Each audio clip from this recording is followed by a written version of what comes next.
John and Emma's wedding day was filled with joy and anticipation. As they finally cut into their beautiful wedding cake, a gasp of shock escaped their lips. Inside the cake, neatly folded, was a mysterious message that sent shivers down their spines. Their immediate reaction was to call 911. But before we start, make sure to subscribe if you haven't, and hit that notification bell so that you won't miss any new stories. Yes, the she they were referring to was John's ex-girlfriend, Rachel. There was only one person who could have put that note inside their cake, and it had to be her. And that was how Emma and John ended up calling 911 on their wedding day. "This is a complete disaster," Emma softly cried as she looked around the venue. John walked around the room, telling all the worried and confused guests that it was just a minor inconvenience that was going to be solved as quickly as possible. John was so busy trying to get everyone to stay at the party that he didn't notice Emma had disappeared. Carla, her sister, had requested a private conversation, prompting them to exit the room and find a quieter setting. "Em, I don't want to disturb you, but you do know that this isn't normal, right?" she said. "Yeah, tell me about it." He told me he blocked her number, but I guess she somehow managed to find out about the wedding anyway. I just don't understand how she could have ever put that note inside the cake. She's absolutely crazy. And then that threat? Oh my God, imagine what the guests would do if they heard about it. "Wait, what threat?"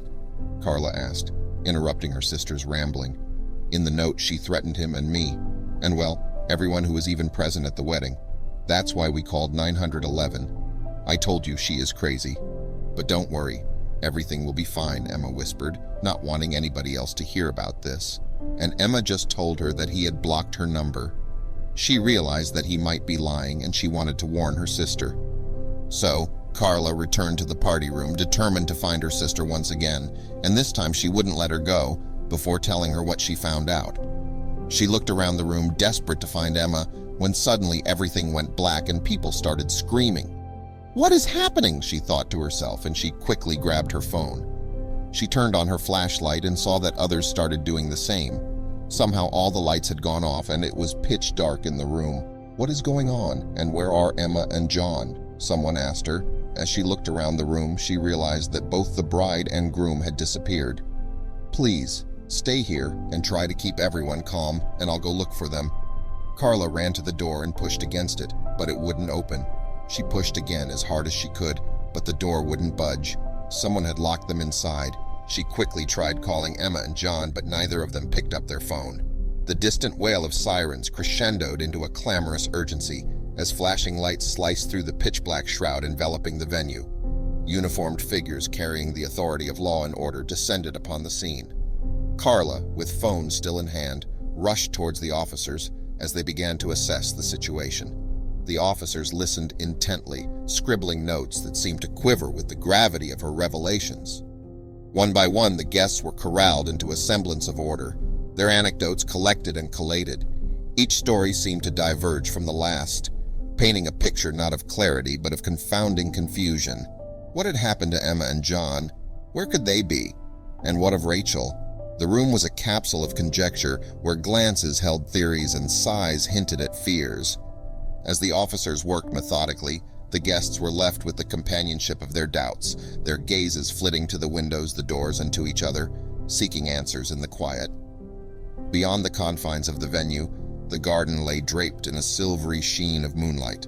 It was here that the beam of a flashlight fell upon the solitary figure of Emma. As the officers approached, her gaze, fraught with distress, lifted to meet theirs. Found at last, as the officers led Emma back towards the venue, the perimeter search had already broadened, sweeping through the adjacent areas. Emma recounted her story. She whispered of how she had glimpsed John in a hushed exchange with a figure shrouded in darkness, how her heart had skipped with fear and confusion. The officers listened intently as Emma described the ominous outline that seemed to absorb John's attention, a shape she felt certain was Rachel, despite the shadows that cloaked the figure's identity. With Emma's account, the police began to weave the disparate strands of the evening into a coherent sequence.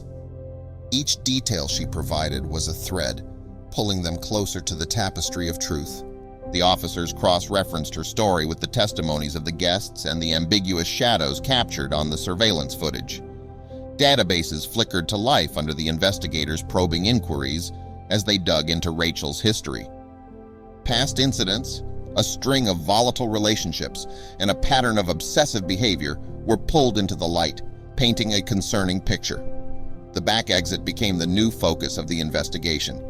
The door showed signs of tampering, and the ground bore the scuffle of hurried footsteps. Could this have been an escape or something more sinister?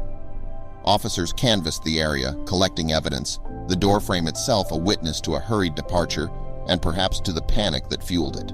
Conversations circled around Rachel, her past relationship with John, and her unpredictable nature. Each guest seemed to become an armchair detective, piecing together their own version of the events.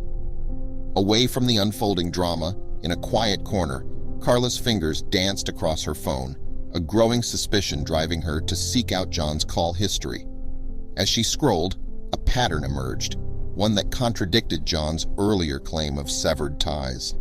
The call logs displayed a list of late-night conversations, their duration and frequency painting a picture of ongoing communication. There was no more denying it. John had lied, not just to Emma, but to everyone. The web of deceit he had woven was intricate and far-reaching. Carla felt the air thick with betrayal as she pondered her next move. But Emma, the sister she had vowed to protect, deserved the truth.